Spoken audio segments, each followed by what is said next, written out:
Hello and welcome to CrossTalk, where all things are considered. I'm Peter Lavelle. Some political forces in the Japanese elite want to change the country's so-called peace constitution. For generations, Tokyo has avoided foreign wars because of its pacifist laws, reining in the military, and defense expenditures. This could change. Japan may again become a global military power. Is this good for Japan, the Pacific, and the world?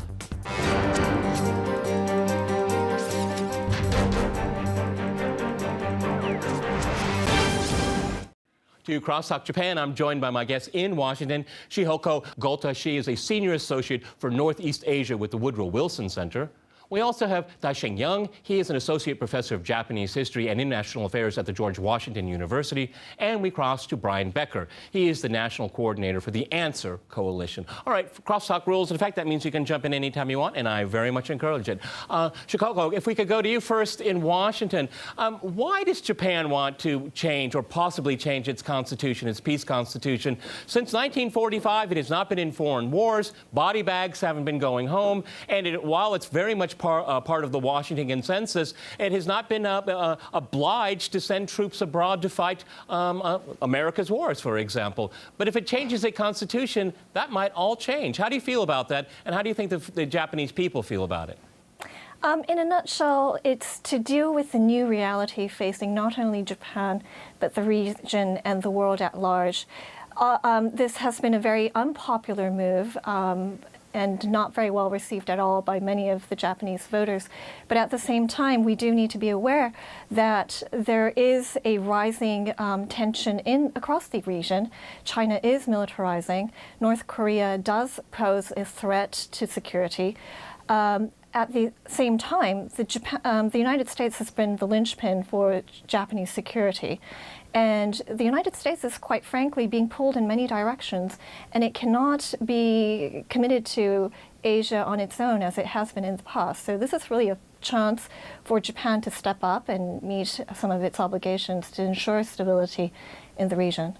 Daisheng, if I can go to you, also in Washington here, but it's more complicated than that. I mean, you get into different kinds of alliances. I mean, you know, do you think Japan is going to end up finding itself protecting American interests that necessarily are not Japanese interests, and vice versa, where Washington might feel obliged to come to Japan's rescue when it's not in the national interest of the United States? For example, so they're selling arms to the Philippines and other countries in the region that can create escalation. I mean, it can get really complicated. And once a country as powerful and as rich as Japan starts militarizing, then it can actually throw to the Chinese the idea that they are going to be threatening them. I mean, it has a cascade effect. Right. I mean, as we all know, United States and Japan are in a mutual defense alliance for the last several decades. And up to now, it is generally the United States that is obliged to protect Japan in all areas under Japanese sovereign rule as well as administrative rule. But with the current revision or reinterpretation of the Constitution, Japan is poised to move from self-defense to what is called collective self-defense. That is, if Japan's allies, such as the United States, is attacked by a third power, Japan will now be capable of coming to the United States' aid. Now, if I may go back to the previous question, in addition to what Shihoko has described, that is the fundamental changes in the security environment in Asia Pacific, I would also add that within Japan, there has always been some voices that would like to change the Constitution because they consider this was a constitution imposed on Japan by the foreign occupation after Japan's defeat. So I think the current Prime Minister shares this view that this constitution resembles this post-war regime that is associated with Japan's defeat in World War II. And now this is 70 years after the war.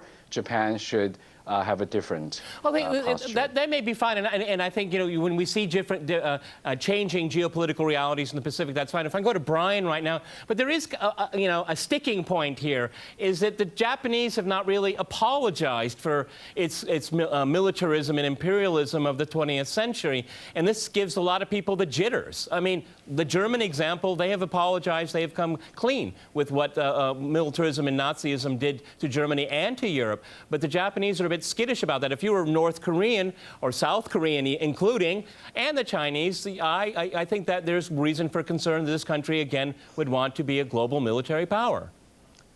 Well, indeed, but it's important to know that the Japanese government did make a very thoroughgoing apology in the mid-1990s. What the Abe government is doing now is walking back from that apology. So it's not as if there's an intrinsic inability on the part of any Japanese government to do that, to do what you said, to apologize, to say, we are not just regretting, but we are in fact responsible for what happened to China, what happened to the Korean people, the enlistment of women as sex slaves. The Japanese government is now walking back from that apology. And the question is, why is it doing that? And what's the attitude of the United States government, the real military superpower in the region? And the reason is, I believe, that the Abe government is trying to signal the right wing and most militarist forces in Japan that this government, that the Abe government, is taking Japan back to its glory days, which is back to the days of militarism.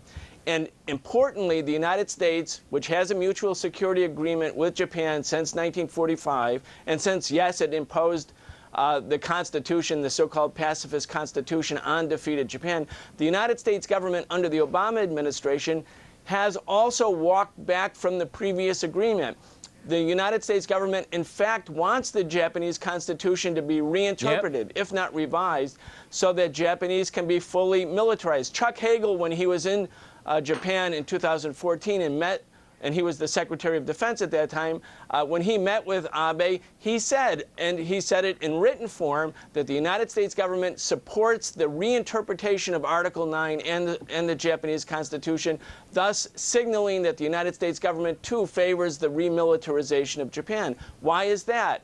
It's not because the United States is concerned about Japan's security. Right. That's not the issue. But because the United States has a new aggressive Asia, so-called Asia pivot, which is directed against China, perceived to be a threat by China. And so they need partnership, and certainly the partnership with Japan. It's not about self-defense. Self-defense and the jargon of collectives, mutual security, that's just jargon masking or masquerading the real thing, which is the aggressive intent of the United States. Okay, let's go back to Shihoko. How do you... Can I go ahead, jump in, because there was a mouthful there. Go ahead. Right. So I just want to clarify. The word militarism has been bandied about as the Abe government tries to push forward the security bill. But it's actually, again, this is not a rewording of the Constitution per se. It's actually a reinterpretation. So how does Article 9 that states that Japan will not use war as a tool for solving diplomatic disputes? It's how that is interpreted. So should these security bills go through, and it's most likely they will by the end of this month, it's not actually going to say, well, Japan's going to be able to declare war on other countries with no thought into consideration. It's really two things. One is to provide a lot of logistical support for UN operations regarding peacekeeping, and it's for logistical support for Japan's allies, which includes the United States, but certainly is not limited to the United States, and ensuring stability in the region. So I would say that that is really very far from being what is seen as a militaristic move. Okay, Dashi Young, if I can go back to you in Washington, but the neighborhood doesn't necessarily, I mean, I think what we just heard is very rational and very reasonable, but if you're sitting in Beijing, it probably looks very, very different. Again, I'd like to kind of echo that, you know, for 70 years, the Japanese have done pretty well by this pacifist constitution, not getting involved in Vietnam, getting involved in Korea, fighting ISIS. I mean, the catastrophe the U.S. has found itself in the Middle East, but with the reinterpretation of the Constitution, the Americans may oblige the Japanese to help them out in a very different part of the world. Well, as a matter of fact, you don't have to sit in Beijing. All you need is to go to Tokyo. For some time now, on the street of Tokyo in front of the Japanese Dai building, there have been massive demonstrations. And the opinion polls shows, as Shihoko mentioned earlier, this is not a very popular move on the part of the Abe government. I think one poll shows 80% of the population polled oppose the current security bills on several grounds. And then they fear it's not that Japan is going to declare war on another country, but this definitely raised the possibility that Japanese forces would be might be fighting along the U.S. and allied forces in a war that does not directly involve Japan's sovereignty.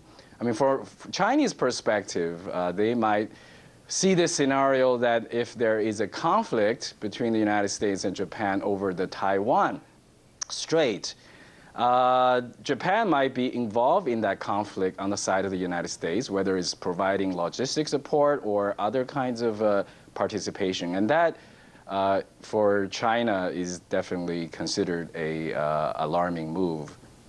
Okay. Brian, I mean, again, an alarming move. Why would Japan get involved in security affairs in the Pacific that does not directly impact it? With this new reinterpretation of the Constitution, that will happen.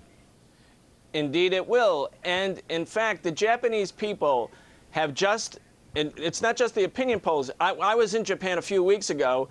More than 100,000 Japanese people were in the streets in Tokyo saying no, they don't want this to happen, rejecting the Abe government's orientation. At the same time, the U.S. government, and I think we must go back to the U.S.-Japanese relationship here to see what's going on, to see the big picture. The Abe government has its own narrow, I would say, right-wing, xenophobic, and militarist orientation politically, domestically.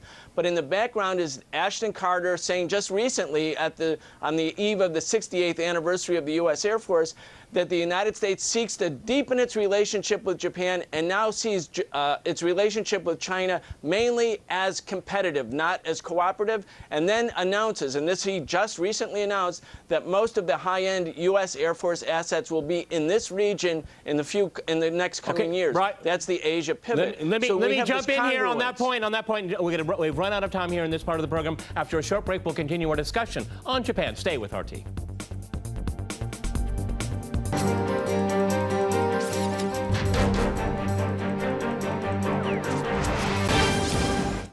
Okay, I'd like to go back to Shihoko in Washington. How much is this a reaction to Washington's pivot to Asia? Because it looks like Washington is looking for allies to contain China, and the Japanese are more than willing to go play along with it. But one of the things that really concerns me is that we look at island disputes and other border disputes here.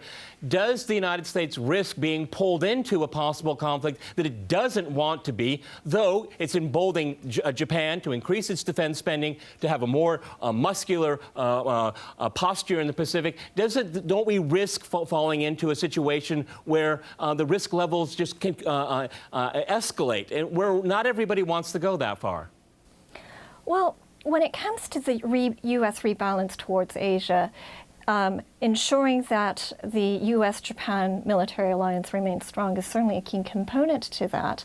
And when President Obama met with Japanese Prime Minister Shinzo Abe here in Washington in April, that agreement to strengthen and to have further Japanese commitment for security purposes in the region was a key understanding between the two sides. And this is one of the reasons why Abe is really pushing for this to happen as quickly as it is.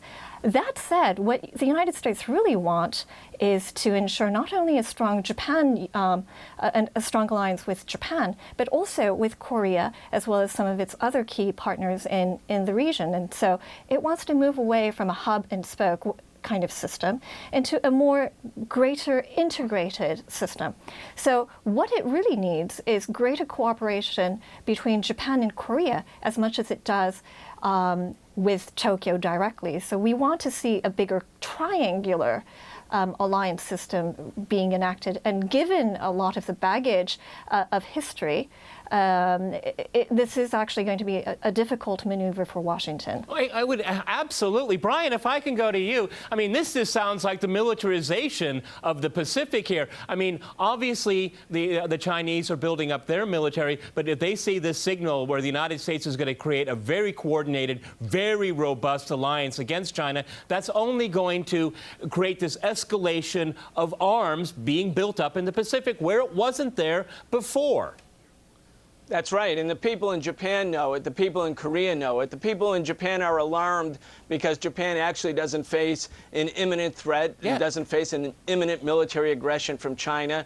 The people in Korea are alarmed because they fear it as having been the colonial subjects. But is that a security threat? Yeah, there are territorial disputes. That's not a security threat. And the question is these. Go ahead, Brian. The disputed islands, which are not just little pieces of rock, but around those islands are big, mineral and energy resource deposits. That competition, which is there, could be settled through peaceful, negotiated outcomes. But if the United States uses it as it is, and as it has been since President Obama in Australia a few years ago announced the Asia pivot, to pull all of these countries together into an anti-China military alliance, that won't be a peaceful resolution. That's a recipe for greater military conflict in a region that was devastated 75 years ago by a similar conflict. Xiaotko, you want to reply to that before I go to Dansheng? Go ahead. I think we also have to acknowledge two things. Apart from the territorial dispute, there is also the rising risk of a nuclearized Korea that will require not just stronger relations between Japan and the United States, and the United States with Korea and its allies, but also greater cooperation with China as well. Another thing that does concern a lot of policymakers, both in Washington and in Tokyo, is the changing nature of relations between Korea and China. And I think we need to keep that in mind as well. You mean South Korea and China? Is it? South Korea, okay. yes. Okay, yes. that's a very South important Korea distinction. And China.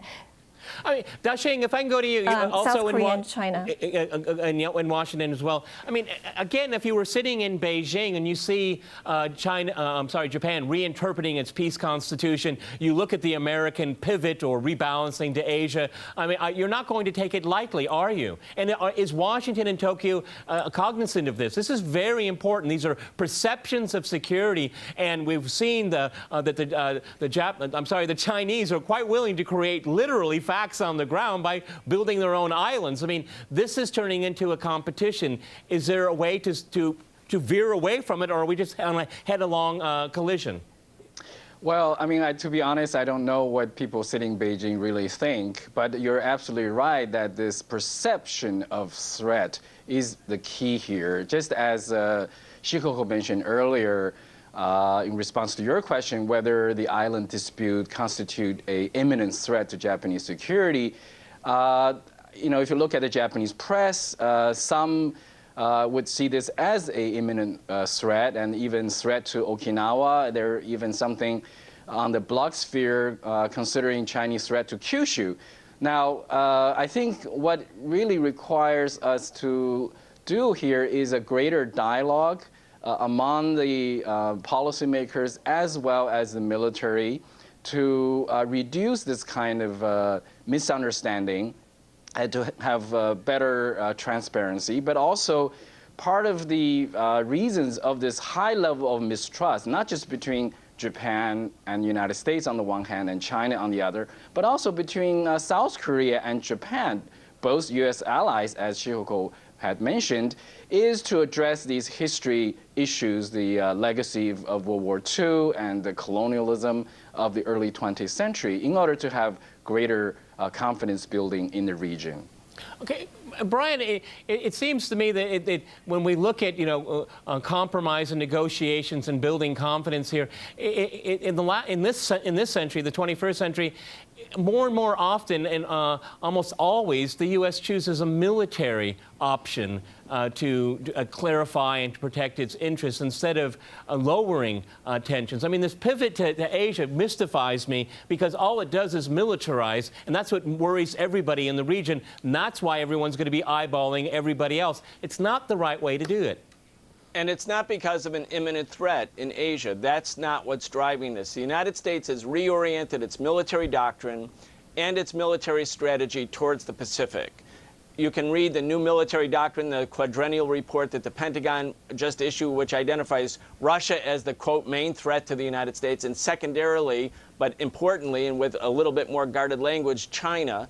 That happens at the same time as the United States is putting most of the Air Force and most of the Navy into the Asia-Pacific region, the majority of its assets by 2020. And then, of course, there needs to be a pretext or a rationale or a justification for this tremendous militarization of U.S. presence in the Asia-Pacific.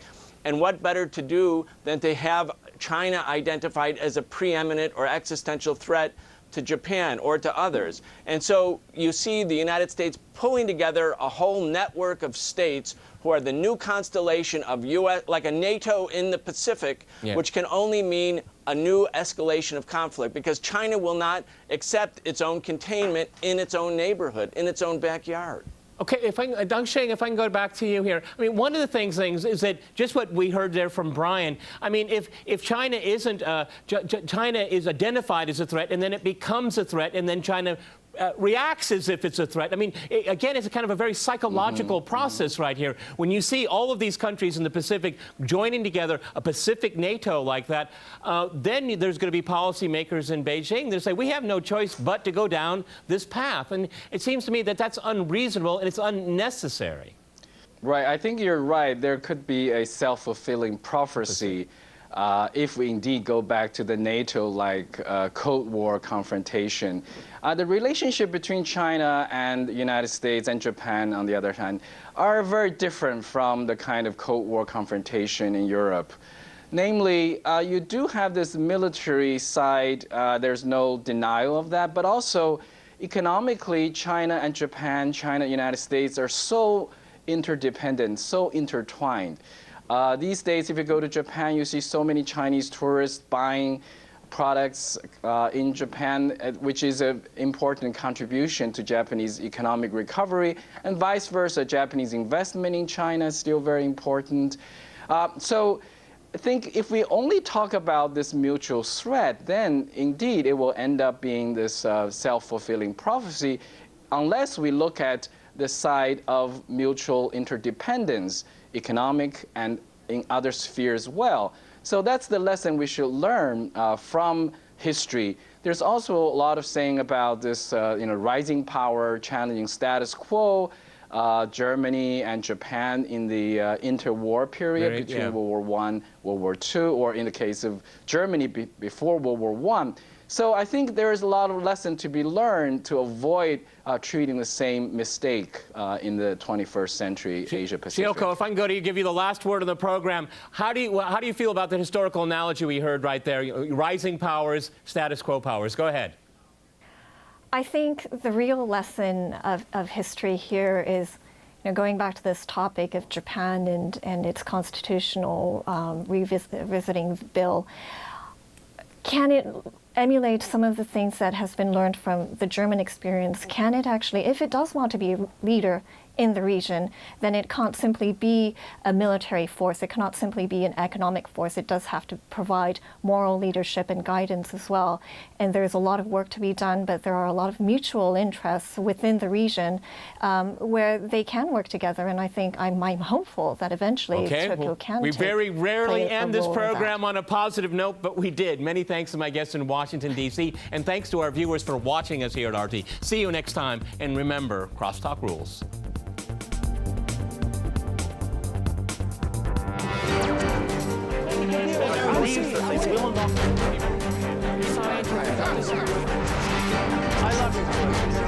I love it.